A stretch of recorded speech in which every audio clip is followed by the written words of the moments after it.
Harold, we've reached the fifth of the doorways to self-discovery that we're exploring, and it's the seven doorways that you're describing in your book, Internal Power: Seven Doorways to Self-Discovery. And what's on this door? In fact, it's not just a single door in your book this time; it's two doors, and one says masculine and one says feminine. So we're talking about masculine and feminine energies, and this is such an interesting one. There are so many different aspects to this, because I think we're all somewhat aware of the virtue of having masculine and feminine energies in different aspects of our lives, but perhaps it's something that we could really do with being a lot clearer on. So let's make a start on that. What have you got to say particularly on this? Well, masculine and feminine energies for me was, again, another breakthrough in my self-discovery process, is when I started to realize the fundamental underlying energies that allowed me to create my world, my experience, my reality. As we've talked about, beginning to become aware of thoughts and feelings inside, taking my awareness from the external to the internal, realizing I have thoughts and feelings, realizing that I have choice, realizing that I have a lot of, or had a lot of layers of limiting belief systems, limiting traditions, limiting ideas, limiting ways of looking at life. And as I began to discover that I had so much more potential, I recognized the ability to think more positively about my life, and that I was a creative being. And moving into the creative aspect and taking charge back into my life as creating the life that I wanted to live and choose to live, then the exploration of the masculine and feminine energies was really the next level of understanding that was necessary for me to really discover my potential and how to work with that potential in a more conscious way. And in a nutshell, in the easiest summary, I liken the masculine and feminine energies as an explanation of our ability to imagine, which is a feminine energy, coupled with our willpower, which is a masculine energy. So our ability to imagine, and then our ability to actually carry out our imaginative ideas into the world of form, is a blend of these two energies in perfect harmony that allows me to have the experiences. I think initially where we've all come from, and where the greatest cultural imprint is upon us, is that we are conditioned very strongly with male and female traits. We are conditioned with what we are expected to be like, as a female embodying female traits, particularly in a male body, a male person embodying masculine traits. Mm-hmm. And that conditioning is so strong in most cultures around the planet at the moment that few people recognize the underlying innate energies that these are deriving from, and the fact that a feminine person can actually, and does actually, need to embody masculine energy in their own life in order to produce things that they want to produce, just as a masculine oriented person would seemingly use traits of the male part, but they actually need the imagination within which to create in their lives. Mm-hmm. So I very quickly became aware of and understood that it wasn't about necessarily the male and female traits that I had been conditioned with and that I was using. What was it like to, live life as a male in my particular instance, and then, being around women and watching them, act out in their lives what it was like to be, a female, and from the trait standpoint. That when I recognized that we all absolutely have masculine and feminine energies within us. In fact, not only do we have them within us, they're the very mechanism within which we create our lives, that this piece, this very fundamental beginning point of understanding, completely rearranged my perspectives on life. It brought me to the core fundamental aspect that I have masculine and feminine energies, imagination and willpower, and this is, the simplest way to understand it. We often talk about it also as the right brain, left brain. Left brain being more logical and more of the masculine energy, right brain being more holistic and more of the imaginative side. That I had it within me. So where I was out of balance, where I was living a life based on more male traits, trying to embody what everybody in culture more or less, looks at the male to expects the male to embody. And when I started to recognize my natural innate imagination, my holistic approach, my nurturing qualities, and I started to develop them, cultivate them, allow them to be a part of my conscious way of creating, I started to notice that I brought myself in greater balance and greater harmony. And that's a key word, harmony, because harmony and balance, both great words, how to explain the masculine feminine energies, how to move beyond this conditioning of what it's like or what is expected to be male or what is expected to be female, and go to a more core level of recognizing that we have masculine feminine energies within us. And the more we understand what these energies provide in overall experience, and we start to blend these, we become more of a whole person. And again, we're doing this already. So even a masculine guy that really embodies strong, extreme male traits and seems to avoid or suppress or ignore the feminine energies is really a lie. We're not really capable of denying or suppressing our feminine energies when we're strong, male, dominant in our focus. Because in fact, we require the imagination. We require the very nature of the feminine energies within which to even exist. And in the same way, when you get a female doing that extreme, they require willpower to take action throughout the day. So, we need to go to a deeper level of understanding with masculine and feminine.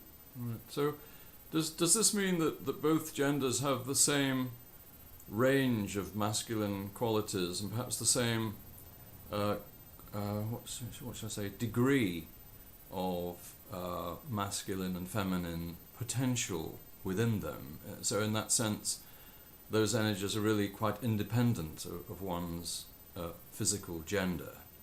Yes. And perhaps in fact, that's a great point. Perhaps that relates to the left and the right side of the brain. I mean, is that where masculine and feminine energies come from, as such? Well, as even looking at the whole right brain, left brain, we have scientifically been observing in the last few decades how there seems to be a separation between the right and the left. There seems to be strong right brain activity and strong left brain activity, but they don't seem to communicate, at least superficially, well together. And that very much could relate to the fact that we've had several thousand years of conditioning and a very strong masculine energy, that there's been a very strong patriarchal masculine trait exhibition, and there's been a rather strong denial and suppression of the innate feminine energies. And we're currently experiencing many of those extremes right now on the planet because there's massive building without any regard to the environment, for example. So there's not a holistic approach. There's just simply doing for the sake of doing without a recognition of being. And in Western worlds, doing has become, a highly stressful do without ever taking time out to simply be, to regenerate, recharge. So the embodiment of the male or female gender, the potential is really the masculine and feminine energies, and that's universal to all of us. How much one expresses the balance or the harmony of the masculine and feminine will really be under the discovery process of each individual once they become aware that they're even doing it. Because most people right now, generally speaking, are highly imbalanced.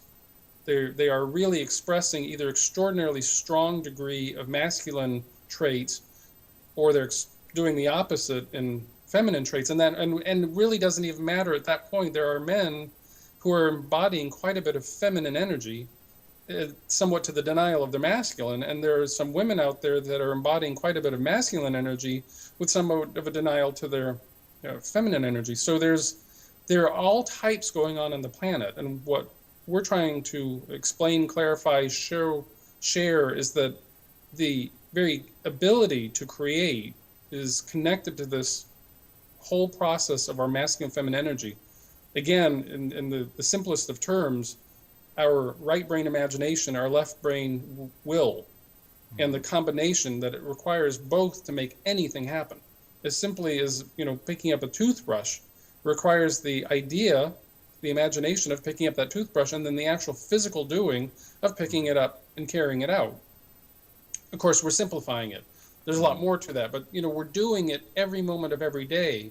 What would happen if we actually became more conscious of our ability, and if we strive to bring greater balance in our masculine and feminine energies, and bring the imbalance into greater balance, the extremes, bring them more together in a natural synergistic harmony? Think of what our potential to create can be from that standpoint.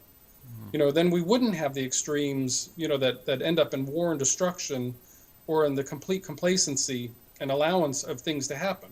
We would actually come from a more holistic approach to life, and we would actually begin to blend and work together as a collective, because we're actually starting that within ourselves. So can we say that there's a degree in any one person one way or the other? There are degrees, but it's really unique to the individual as to how much of one or the other that they're embracing. And again, this is not about the gender specific orientation or the way one presents themselves, in their overall life. That doesn't matter. We're looking to understand how to bring greater balance in the whole masculine feminine energy. Mm-hmm. Well, quite often I think in when you've got a couple, a man and a woman couple, say a married couple, you've got the man who can display very masculine qualities, and the woman displays the feminine qualities. Now, are you saying that ideally both of them would have the ability to display both, or does it perhaps work better when you've got a mate who's the corresponding part of it that you're not? Well, from my observation and looking into this whole understanding, both related to my life and then looking at life around me presently, but also looking at life over the course of many centuries, it is quite clear, and it is even well talked about and even documented and understood, that we have really become, over many decades, centuries, a very strong masculine-oriented culture on the planet.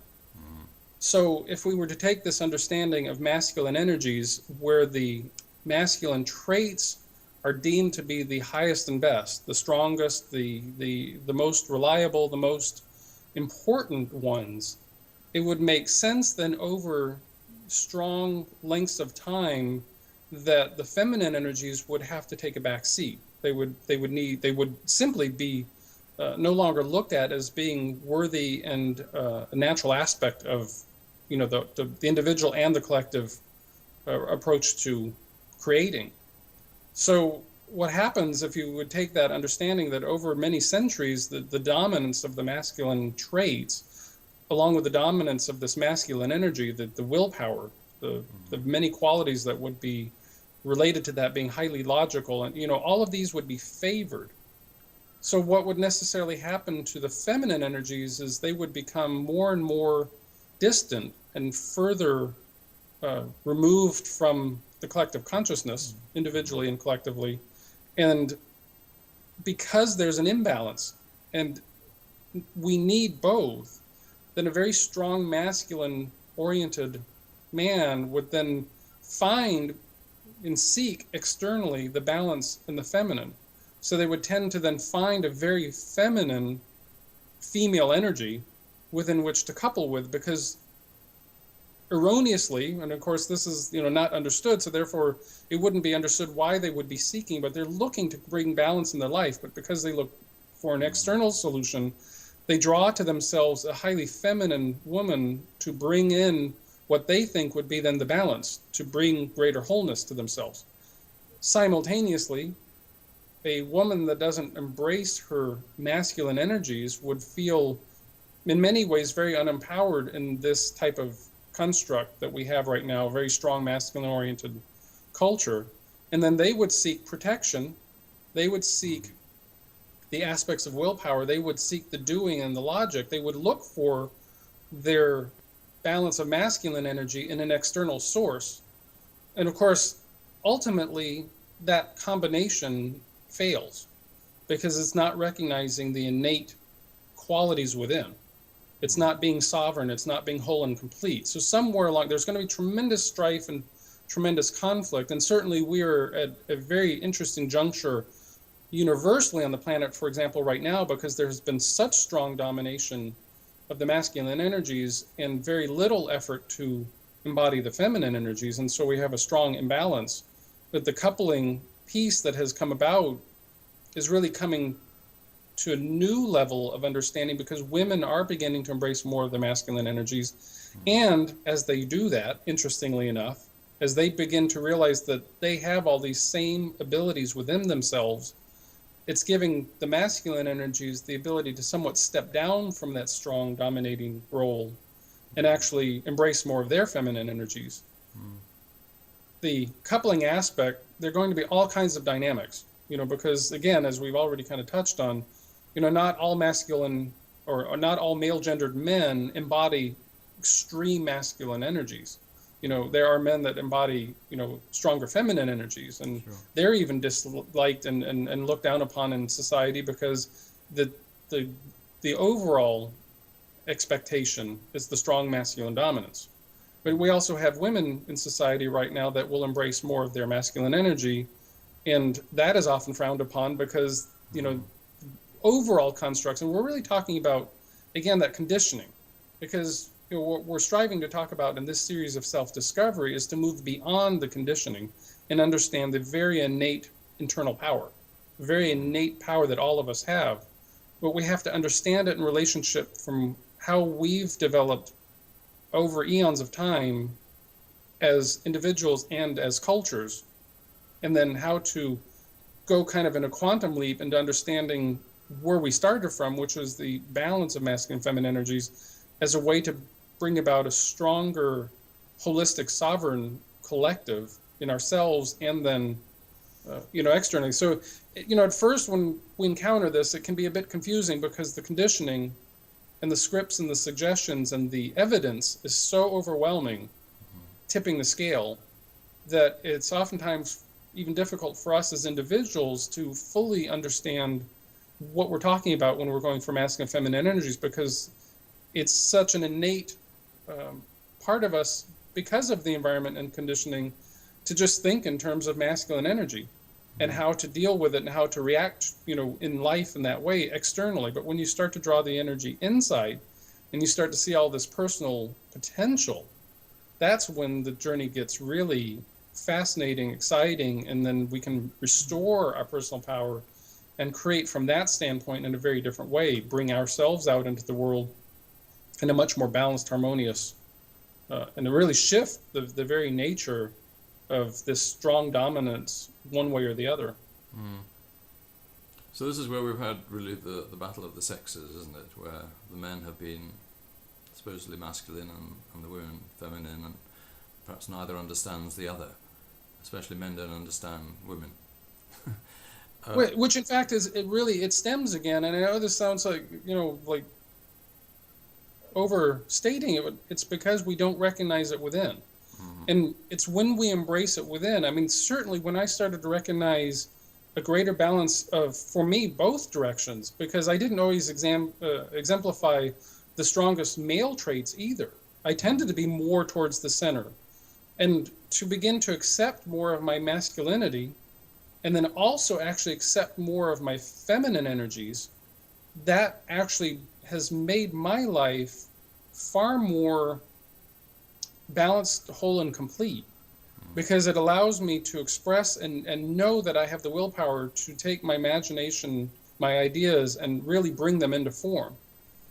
It also allows me to explore more of my imagination, to say, okay, it's not just about all the logic.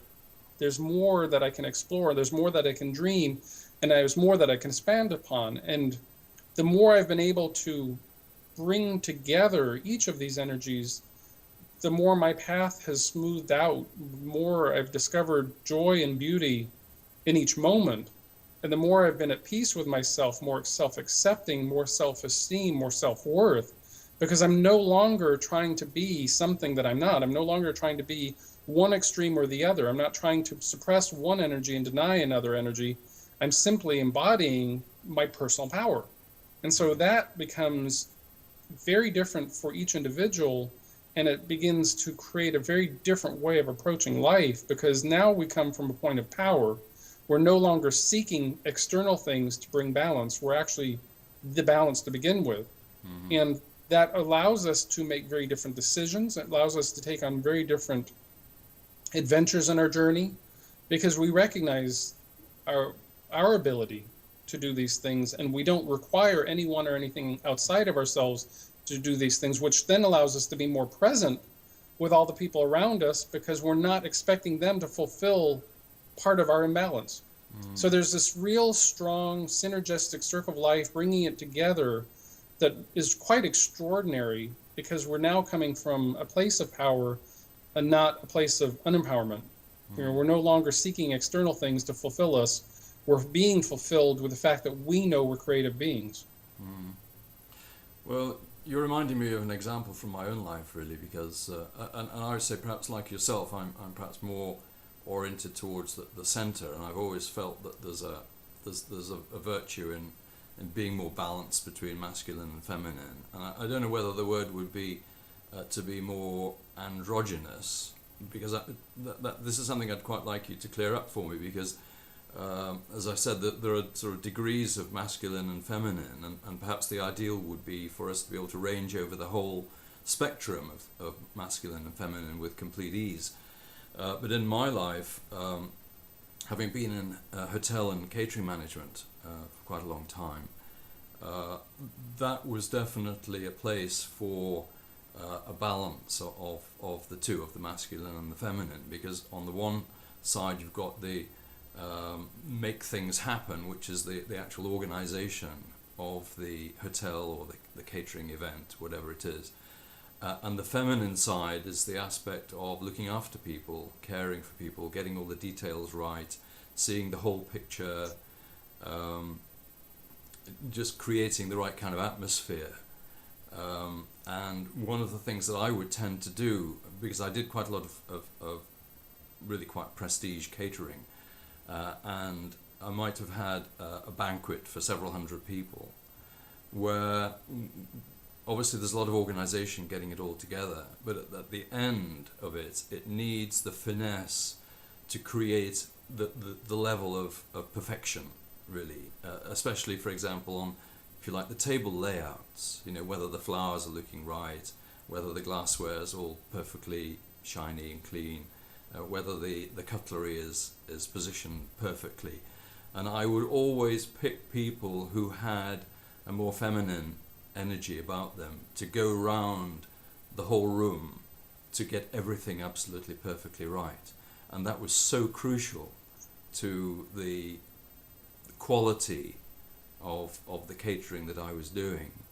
So I had to be able to display those qualities, or at least an awareness of those qualities, to be able to do that effectively. And I would say probably hotels and catering are an industry in which both masculine and feminine qualities are required pretty much of everyone, ideally, though of course one doesn't find everyone having the ability to display both of those qualities. And I mean, in my own life, probably I'm slightly tipped towards the masculine. And if I again, give me your comment on this. If masculine and feminine were a range where, say, feminine was from 0 and masculine were 10, then you've got the range in the middle where you could range over both masculine and feminine. And I think perhaps I might say that I ranged from about 8 on the masculine to 3 on feminine, and have a facility to range within that you know, that spectrum. I mean, how do you relate to that? Well, for one, obviously, because you're talking about being more balanced and not running the extremes, and being in the service industry, one of the reasons why you could then pick a team to go back in and look at, say, the tables from a holistic point, and was the recognition that there was a whole aspect going on. So you were quite fortunate in having that awareness already. many people don't have the awareness. They simply are running on scripts and rituals and traditions. Very, very few have stopped to question their reality. They've stopped externally viewing life and becoming more aware of the internal aspect where our thoughts and feelings create our reality, and wanting to really find out, discover exactly who we are, what we're made of, where do we come from, how do we operate in this world. That takes on a very different dimensional approach to life. When we're talking about, kind of in this beginning initial discovery stage, it's important that we recognize the male and female traits, because that's where we've been coming from. That's what we can most identify with. We can kind of recognize, oh yeah, this is what it's, this is a guy is a guy. I often make the cute joke of, when you have that very strong masculine male caveman kind of attitude with his big club, he wants to have that cave woman, that perfect embodiment of that feminine next to him. He's the ultimate protector, and he's got to have that balance of the very strong, feminine. And we see that in society, literally, where men act out in those ways and women allow it. And it's an allowance because neither is recognizing their greater balance. So now we go from kind of these masculine, feminine traits, these male and female traits that often relate to our bodies. In other words, we're female in our body, so we're going to seemingly embody more feminine traits. And we're going to then have, a preponderance to our feminine energies. We're going to range more in that 0, 1, 2, 3, using your, description of this range. And we're going to have men in male bodies, and they're going to be conditioned, and they're going to feel superior, and they're going to feel dominant, and they're going to feel strong, and they're going to feel protective, because that's what they've been taught to do. And they're going to embody more of that 10, and they're going to be, more of that strong, imbalanced male energy, never recognizing, that they're actually having to use imagination to make any of the things that they're building happen. Mm-hmm. That in fact, simply creating a building, for example, there's a lot of imagination that goes into that. But the funny thing is, when we don't embrace that, we miss a huge aspect of who we are in total. So we're kind of moving from male-female traits, male-female embodiment, and now we're saying in this discovery series, let's look at the masculine and feminine energies, which are unique unto each of us. So now we're taking this externalization of male and female, and we're saying, let's bring into the individual. It doesn't matter whether we are male or female. We all have the masculine and feminine energies. We all have that logical side. We all have that nonlinear side. We all have that objective side and the subjective side. I mean, this is going on all the time. We have an inward focus and an outward focus. We have a being and doing. These pieces, these aspects that are coming from these masculine and feminine energies are innate within us. So now each of us can explore our personal power, and we're no longer looking for an external identification, and we're no longer looking for an external restoration of our balance through somebody that embodies the other side of the scale, either direction. So now we're all of a sudden taking and we're accepting who we are. And, to use your word of androgyny, perhaps over cycles of time, that would be maybe a good descriptive word of what we become. Because if we continue on a discovery process of embracing more of our masculine and feminine energy innately within, we will have less and less need to be finding our imbalanced energies outside with someone else. As that process would go on, we would become more sovereign, more whole, and more complete. Would we use the word androgyny? The challenge with a word like androgyny is it has a tendency to be in a sexual function. In fact, I know even as people would be listening to this discovery series, this particular video, the strong conditioning to saying, but we need to have a male and a female coupling in order to produce and recreate ourselves, our species. Mm-hmm. We're talking about something far deeper, far more expansive, far more universal. Those qualities are still there, but we're talking about the very nature of how we live our lives, that the very fact that we have masculine and feminine energies, our imagination coupled with our willpower, that combination is innate to us in our ability to create the lives we choose to live. And in this particular part of our discovery series, we're looking to begin this whole process of moving initially beyond these strong conditionings, and begin to recognize who we are as individuals. Because from this point, the conditioning has been so strong, the rituals and traditions have been so embedded, the patriarchal approach has been such a dominating force for so long, that this initial discovery process, will take some experience to get used to a more conscious approach to life. And of course, this whole discovery process is about being conscious. It's about being aware. It's about being aware of our thoughts and our feelings inwardly, so that we can relate to life differently, rather than being wholly unaware and just simply acting and reacting to everything that's happening externally, and never having an ounce of recognition of how much of these experiences are coming from the fact that we're not accepting ourselves, we're not embracing it, we don't even know who we are. For many people, there's not even a question to say, who am I? What is life really about? Because we're so busy doing. We're so busy fulfilling that role that has been so embedded in the universal culture on the planet. I mean, because this is pretty much a universal culture at the moment.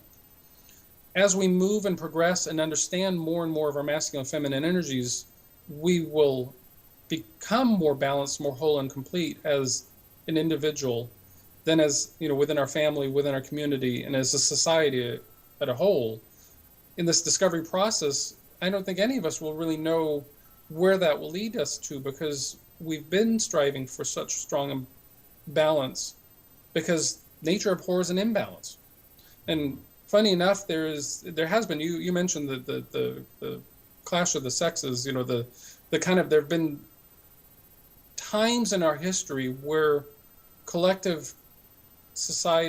within collective societies, women have risen up as a way to kind of claim back some of their power. And of course, they've had to do it in a rather activist, strong, masculine way in order to even be heard, in order to make some significant changes. And in this century alone, we've seen rather dynamic changes, some extraordinary progress to create greater balance. We've also seen examples where that progress has been extremely thwarted, because that strong masculine energy that fails to acknowledge its feminine energy has gone to great lengths to continue to suppress that. Never realizing, of course, there's so much strength in embodying the feminine energy. If the masculine, male-dominated individual would recognize their feminine traits, they would actually become stronger as individuals, more potent, more powerful, because they would become more balanced, more whole and complete, and actually create from a very empowered position. But because they're been so strongly ritualized and conditioned in the way to be just male, there in many cultures we are witnessing, even at the moment, again, another range of suppression of the feminine energies. The challenge is when that goes on, and it's extreme, when there's extreme imbalances, there's also kind of the rise of the feminine in kind of angry outputs, because on all levels we do feel it. A woman does innately, the masculine feminine energy is there whether we recognize it or not. So at some point, women are going to feel too suppressed, and they're going to start to rise up. And one of the phrases we've talked about is the goddess energy. There can be this strong goddess energy that wants to come out, because it's trying to bring forth balance. It's trying to express itself, because the domination of the masculine energy is being so strong, it wants to come up and bring about a balance of feminine energy. However, because it's coming kind of from a masculine orientation, the goddess energy often feels that it has to then dominate the masculine energy. So there's this rise, this push up of it's goddess energy or nothing. It's goddess energy in total denial of the masculine energy, which is a very masculine trait to do, in order to propose that there's only feminine energy. It's very masculine, it's very logical, it's very imbalanced.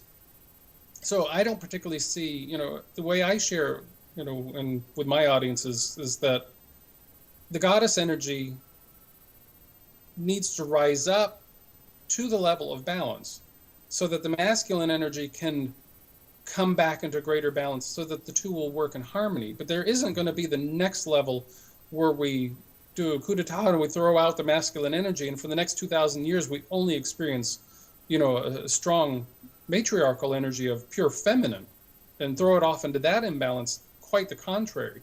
we're at an extraordinary juncture now to actually bring about true balance, where there's a balance innate in each person of a masculine and feminine energy, and that balance will carry out into societies as a whole as a balance. But in these imbalanced moments that we're experiencing, it's not a surprise that there would be a rise of goddess energy in deference to, the masculine energy. It's not a surprise that the masculine energy that is only known, ruling and leadership and strength and power and protector and all those things, that it would want to squelch that feminine energy. Perhaps in this self-discovery process, we can start to recognize what we have within. And then we can bring that balance in as an example, and to recognize that this is going on anyway. I mean, we're using masculine and feminine energy every moment of every day. But the more conscious we are, but the more blended we become, the more harmonious we become, the more balanced we become, the more we become an example of what it's like to be an empowered individual that brings that holistic, that nurturing, that protective piece, that objective and subjective. It looks at the whole picture and then does. And I want to say just quickly, you mentioned about, like, we see these examples of being, doing. Well, that is part of the nature of creation, because there's an aspect of, while we gather information from a feminine energy, we use our imagination, there does come a point where when we decide to make something, we use our willpower, we use our logic, we use our very objective abilities. So it can appear in those outer manifestation times that a person could be embodying, say, a little bit more of that range of masculine energy, because we need that. We need to be, that's how we bring things into material form. What we haven't seen are the strong examples of that planning process, that coming together, that gathering all the proper information and looking at things from a bigger picture, so that when we do build, we're building in a more holistic fashion. When we do create, we're creating in a more balanced way. Even in schools, in many of the teaching educations, the patriarchal energy has come to a point where we've really removed even a lot of the creative nature in our schools, in our education system. And, that again, that imbalance won't work in the long run, because we are all creative beings. And because that's innate to us, there will come points in our journey where we will want to restore that balance. And I think we're doing that really as a very large collective on the planet. It's just that the old imbalances have to be absorbed into greater balance. And that's up to each of us, that takes on more of a discovery process to do it within ourselves as kind of a behalf of the greater humanity, to show what it's really like to be that original balanced energy. Well, clearly it's the feminine energy that needs to rise, isn't it, to restore the balance between masculine and feminine. And we've seen over the last 50 years particularly the rise of there's the feminist movement, and more recently perhaps the return of the goddess energy. To some degree, I think the feminist movement was kind of characterized by women becoming stronger and more vocal, more empowered, perhaps more in a masculine way in many cases, I think. But the return of the goddess energy seems to be an absolutely beautiful expression of the feminine. I've encountered a few women who have embodied this goddess energy, and it's the most exquisite energy. It's beautiful to be around, and I suppose I would be inclined to think that would be a very ideal expression of feminine energy in a woman. But from what you're saying, it rather sounds as if that perhaps might be a transitionary phase where even women who can embody an extreme feminine energy would nevertheless need to also be able to express their innate masculine energies as well.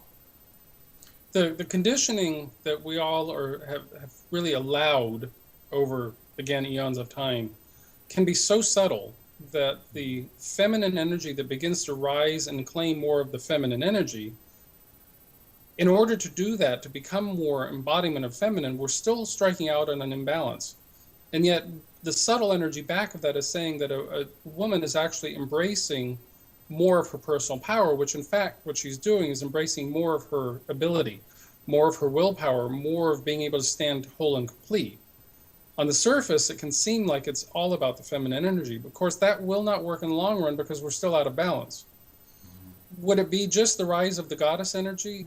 It won't work because it requires the balance of the masculine energy embodying more of that feminine energy also. So I would say they would have to both happen more or less simultaneously. However, with the caveat of understanding that until women in general recognize their innate ability as being equal to that of a man, in other words, not being like a man, again, these are about the energies, that women have the same abilities men have on an energetic level to imagine and to create and to bring into form. If a woman, say, were to recognize her personal power and she no longer sought a male to protect her, she no longer sought a male to provide for her, if she no longer sought a male to fill in what she perceives as the imbalance, that would make for a very different world. And in fact, in the past 50 years, and in many of the Western cultures especially, we've seen a rise in equality. Isn't that, feminine equality, feminism, but the phrase, the word has often been equality.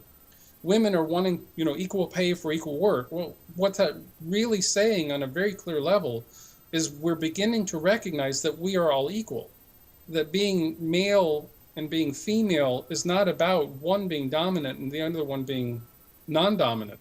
It's the fact that we all have the same identical creative potential. So if a woman begins to embody more of her personal potential, she blends the imagination and her recognition of her willpower. And as we've seen, up until a very short time, especially in Western worlds, women weren't allowed to work in the traditional sense, in the outer sense. They were expected to do all this work in an inner sense, taking care of households and stuff, but they were not allowed literally to work or to vote or do all these various things that would be balanced, whole, and complete. A true whole society sees the equality in all people, sees the diversity in everything, and recognizes the beauty of that immense potential. But there is no recognition of judgment that one is better than the other. There's a recognition that all are whole and complete. That's what we're looking at. That's what we're looking at on the bigger energies. So for a woman and women in general to begin to recognize that they have the same ability to protect themselves, the same ability to provide for themselves, that recognition will bring strength in the feminine energies because they will be embodying more of their masculine energies. And lo and behold, once they become more balanced, in many ways, men will begin to recognize that they don't have to keep providing and protecting and creating all these opportunities to fulfill the imbalances. So it's far more synergistic. It's far more interconnected and interdependent than just absolutely saying the rise of the goddess energy would actually bring about the balance. Because I think when we actually do, the goddess energy is beautiful, absolutely beautiful. And yet many of those that embody goddess energy also have a strong perspective that somehow they need to dominate the masculine energy in order to restore balance. And that's when it goes to an imbalance. So for us, we're looking at the opportunity to start with ourselves in our own discovery process, begin to really understand our masculine and feminine nature, to recognize our ability of imagination and willpower to use a nonlinear approach coupled with a linear approach, to be holistic and focused, to use all of these blended energies together and then begin to create a more balanced approach to life within ourselves as a model of what it's like to be more balanced. Now, the outer extremes will probably play themselves out in even greater extreme, because those that are not on a discovery process don't have any idea. They're simply following the routines that they've been taught. We're on a discovery process in these series to talk about and discuss and understand and explore our innate potential and to move beyond the conditioning. And that's really the whole idea of presenting this, is become aware of it.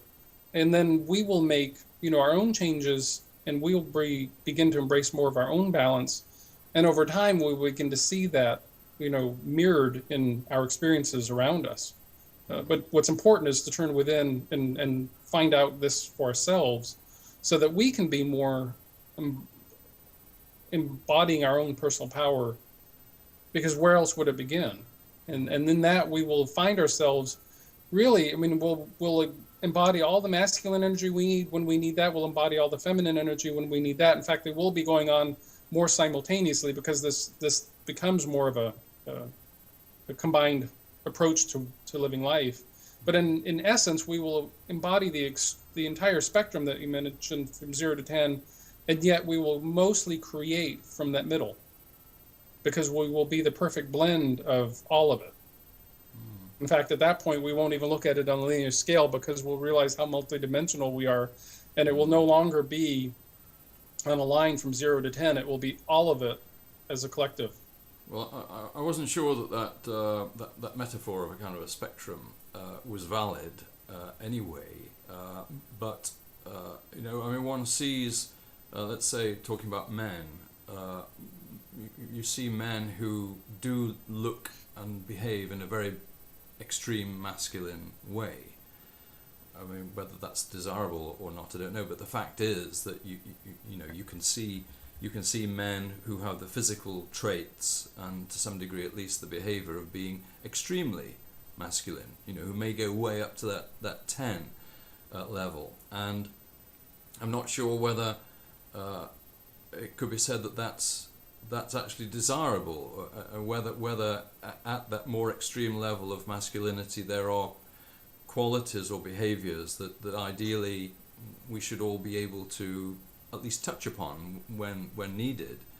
But when we talk about the left and the right brain, the different functions, the different expressions that each side of the brain provides, it's more, I suppose, that it's a more sort of functional thing in our lives, isn't it? Where, as you say, perhaps when the two are in balance, integrated and working together, then one is naturally more functional, perhaps, than if you're ranging from 10 to 0, if it was possible to have that kind of possibility. Well, actually, you make as you said all that and shared all that, let's take this idea. We talked about the right brain, left brain. Mm-hmm.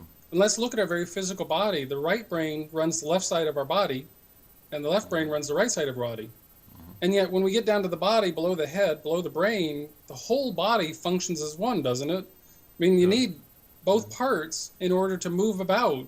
Otherwise, you're hopping and skipping a lot. You know, you're doing some very strange things. Yeah. So we have this polarity, we have this duality, we have this aspect of ourselves that has been necessarily somewhat separated, you know, one to the other, one extreme to the other.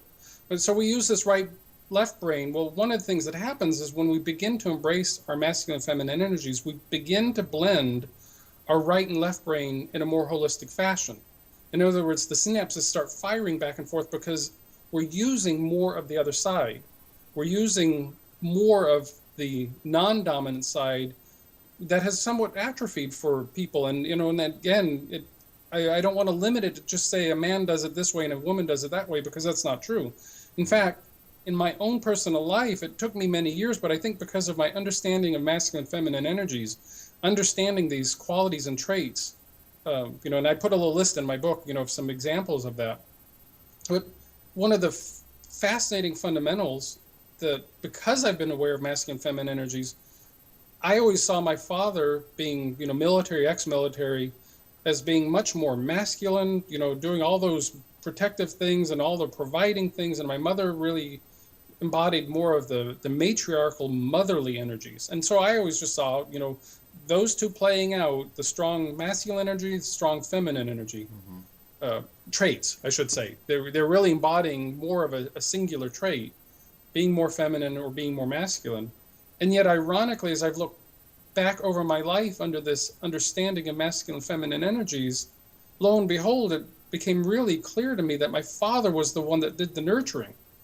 Even though my mother was the motherly energy, and to this day still is a motherly energy, is very matriarchal, my father was the one that provided the medication and the blankets and stuff when I was sick, and he was the one that was checking up on me. He was the one that'd be up in the middle of the night. And when it came to those types of things, my mother really was quite indifferent to them. I mean, she provided feminine energy in other ways, but in those ways, it was always my father who was the strong masculine dominating, energy. It was him in my childhood that would come and take care of me in those ways. He also then did the reprimanding and the spanking, all those things. So he embodied both, but it was really fascinating because I'd never seen, in the strong labeling and the strong overview in the external looking at things, I only looked at the dominating characteristics. It took me years of self-discovery to realize that, in fact, there were very fascinating dynamics going on, that my father actually had a very strong nurturing side, and to this day has a very strong nurturing side. And my mother, who I just thought was the most loving, most motherly kind of energy, she in fact was quite distant in times where it probably was very important for me to feel that motherly love, that motherly touch. There's no judgment. There's simply awareness. There's awakening. There's understanding. There's discovery of things that weren't as they appeared to be. So now we take this kind of convoluted, we're all expressing all of it all the time. So we all have the two going on, the masculine and feminine. We have the right brain and the left brain. We all have that interaction. It's just one is going to be dominant, more so in more cases than the other energy. And we're talking about strengthening the non-dominant and balancing that which is too dominant. Mm-hmm. Well, now we've talked about the right brain, left brain. Well, let's also talk about the head and the heart. Because in fact, the discovery process, as we're exploring, leads to unconditional love, leads to that absolute balance, the true self-acceptance, that unlimited embracing of who we are. Well, there's also this component, and this is where it becomes out of your scale of the 0 to 10, which seems quite linear, is one way to describe it. And we can talk about right and left, we do duality, polarity. But now let's talk about the range of moving from the head into the heart. The heart is really, the strong seat of that more feminine, balanced energy, and the head tends to be more logical. So now we've got right and left brain, and now we've got talking about logic in the head and embracing the body. Well, now we've just gone from a linear right-left to a top-bottom or up and down. It's holistic, it's spherical, it's complete. Our body operates as one. What would happen if we started to discover we have the ability to imagine and have willpower, and we started working as one? What would happen if we started creating holistically as one? We started operating as one complete consciousness. So it really moves beyond the idea of right, left, mind, heart, and we actually start blending everything, pulling it all together, and being one creative being in a very balanced, holistic, multidimensional way. That's what is sitting in each of us as potential. It has nothing to do whether we're in a male or female body or embodying one trait or another. What we're talking about is the innate potential that resides in absolutely everybody. That's where the really phenomenal, extraordinary, magical, beautiful, magnificent opportunities await us. And we have to move beyond all this outer structuring by going within, by embracing our abilities, by acknowledging we have all this within, by actually exploring, experimenting, experiencing, doing, being. It can almost even sound overwhelming, but in fact, over time, just simply being aware of it is enough. Simply being aware that we have this potential will cause us to become more of that potential. And certainly I can look at this, when I started writing this some 20 years ago, it was an extraordinarily fascinating reality. But look at how many years it took me before I started to even understand some of the nuances and some of the subtleties of how my own parents were playing out multiple aspects. Well, that's really what's going on. We see a strong dominance one way or the other, but in fact, all of us are embodying aspects all the time. So what we're here to share is understand it as masculine feminine energy, strengthen those qualities that are not necessarily as acknowledged or as in balance as they could be. A man can go take a really good hot soak bath and really nurture himself. That would do wonders to allow himself that gift if he's not willing or hasn't been willing to recognize how important that is. A woman can be very empowered by going out and saying, well, I've had this idea to start this store or this business. Go out and start it. Embody it, embrace it, do it, become it. Don't just sit there waiting for those magical things to happen, but actually go out and use that that innate talent of willpower and make it happen. That's when we will begin to see a restoration of a more holistic blend of the masculine and feminine energies on the planet. And these imbalances will go away naturally as a result. Now, you seem to be equating the feminine energies with love. I mean, I'm saying that. You haven't. I don't think you've actually said that so far. But when you talk about the feminine energies and the heart, and you talk about the right brain having more what we call feminine energies and being more nurturing and so on, it seems that somehow feminine energies mean love.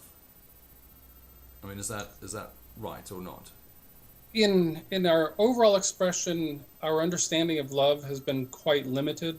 So we tend to look at love oftentimes very logically. In the overall exploration, again, a lot of what we're talking about is this initial discovery. How we come to understand love individually, for ourselves. For me personally, obviously, it went from love to unconditional love very quickly. And my exploration has been in unconditional love. And truly in unconditional love embraces all of it. It doesn't see polarity or duality. It doesn't reside in one place or another. It is more of that whole complete package. In those initial explanations, we need reference points based on what we've been conditioned to understand. And so those initial points would be more apt to say we tend to notice the mind as being more of a logical, we tend to even equate it as more of a left brain kind of thing, where in fact we're using the right brain too. Most people have not really come from their heart, which I would actually say is the seat of all our initial ideas about life. What's the idea where imagination even comes from? Is that even centered in the heart? When you actually understand consciousness and you blend it, there's no place where consciousness physically resides. Mm-hmm. So in a way, in explaining from mind and heart, I was really trying to share that we have been conditioned to think right brain, left brain. Now let's open up from this linear, 0 to 10 kind of right brain, left brain, one or the other, to this mind up above and the heart down below, or, trying to create another dimension to the explanation. That will actually help open our heart, open our compassion center, which is often recognized as more of a feminine energy. We don't tend to think of compassion as being, a mindful thing. We tend to think of that being more rational, and in fact, feminine being more irrational, when in fact it's really being more holistic. When we're beginning to open up, we tend to relate to things that are more familiar. And since we're coming from a strong masculine-oriented energy, patriarchal energy, very linear type of thinking, just even contemplating that we have a heart is foreign to many people, whether they're male or female. Mm-hmm. In fact, I have often shifted my presentation to share, even some time ago, so what would happen if we'd start thinking from our heart and feeling from our mind? And it's very difficult for people to take that concept and actually wrap their mind around it, much less their heart, because we are so conditioned to think with our mind and feel with our heart that to reverse it and actually start to think from our heart and feel from our mind, what does that even mean? Mm-hmm. To me, it means bringing balance. To me, it's actually saying, let's start using that seat of our soul, that very point of conception of ideas, of potentials, which we often relate to visually, structurally as our heart center. The core of our being would actually be a better way of saying it. And in the core of our being, all things are possible.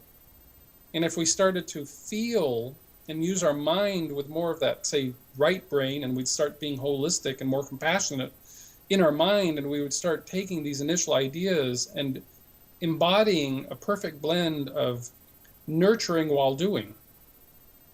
We can do coldly and calculated, or we can do with nurturing. We can be very mental. There are a lot of people that meditate, and they are extraordinarily mental while they're meditating, which is supposed to be a state of being if you understand meditation. So it's difficult to explain all the myriad, almost interrelated, convoluted perceptions of masculine and feminine, other than to just introduce it in a video like this and then encourage people to explore more of their personal balance, and then they will find the nuances, because other people will have different experiences than I did.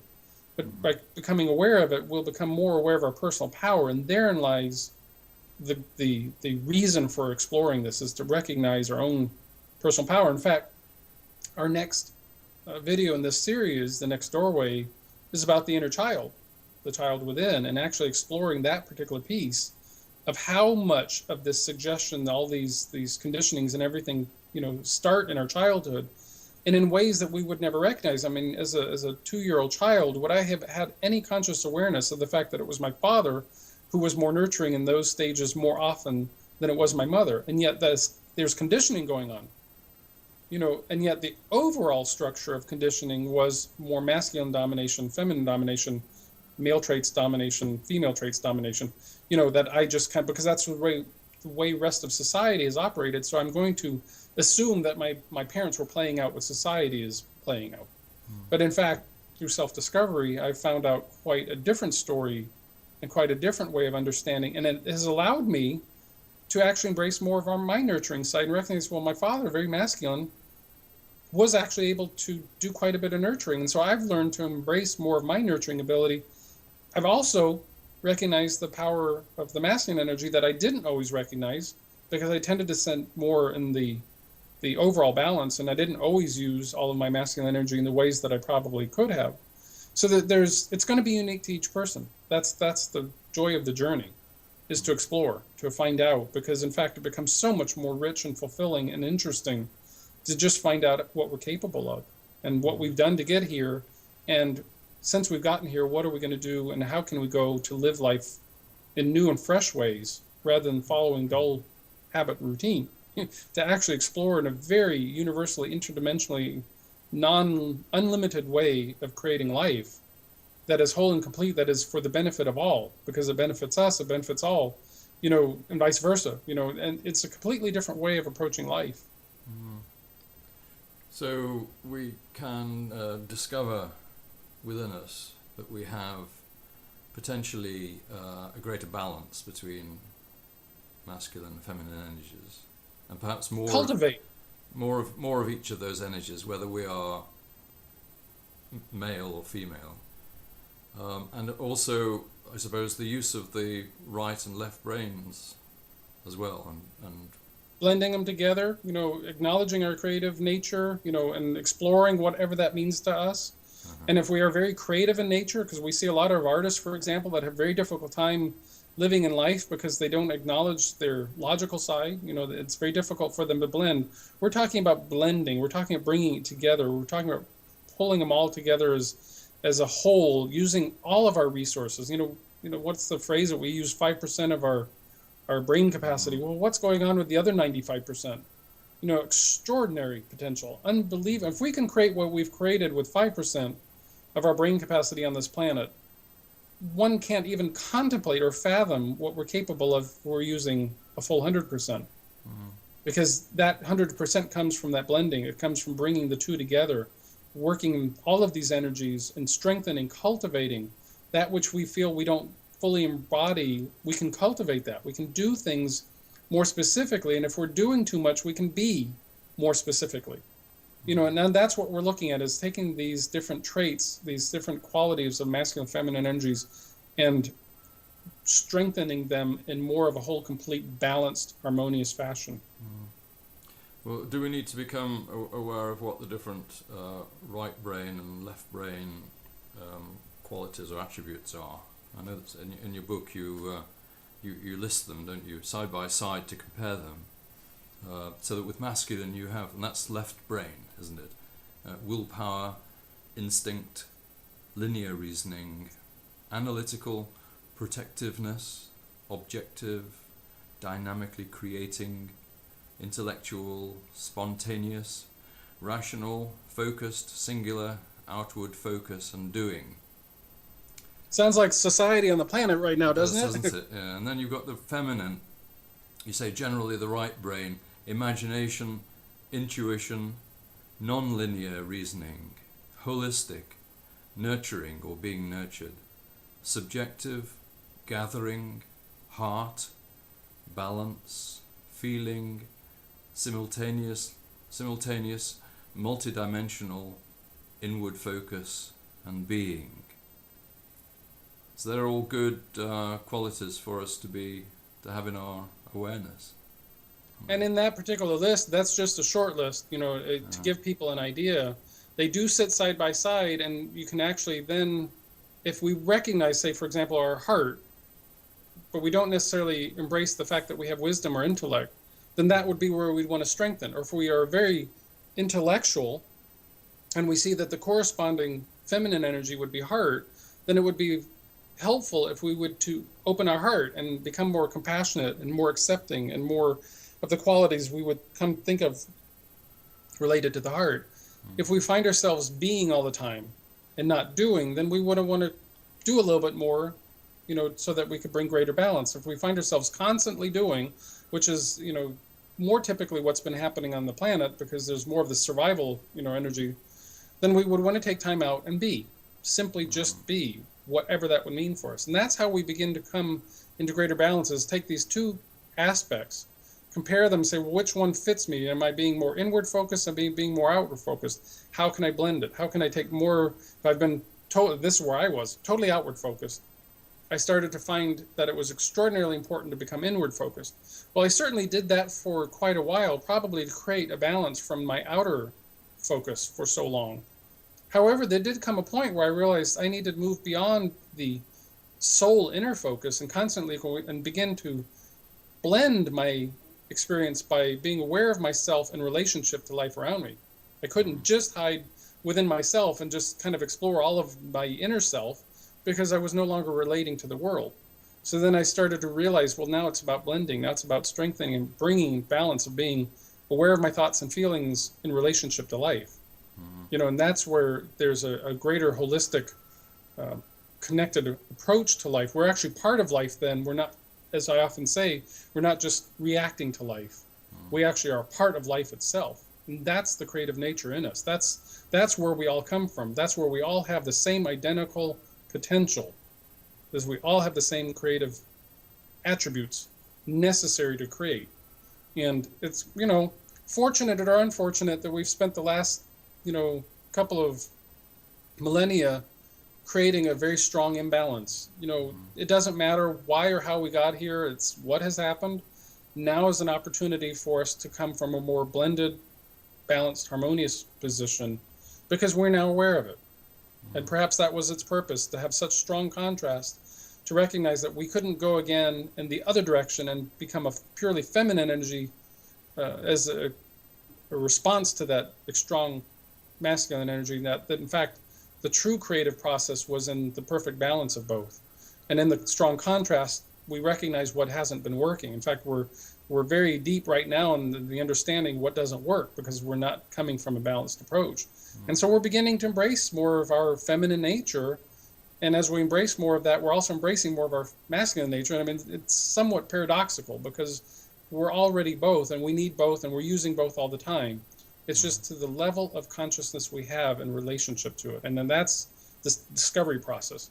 The more aware we are of our thoughts and feelings, the way we're creating life, the more aware we are of our potential, the more we create consciously and holistically and universally, and the less we create imbalance. And that's the whole explanation, really, in a nutshell, a summary of why masculine and feminine energies are so potent and so important to understand. Great. Well, that's been really interesting and helpful.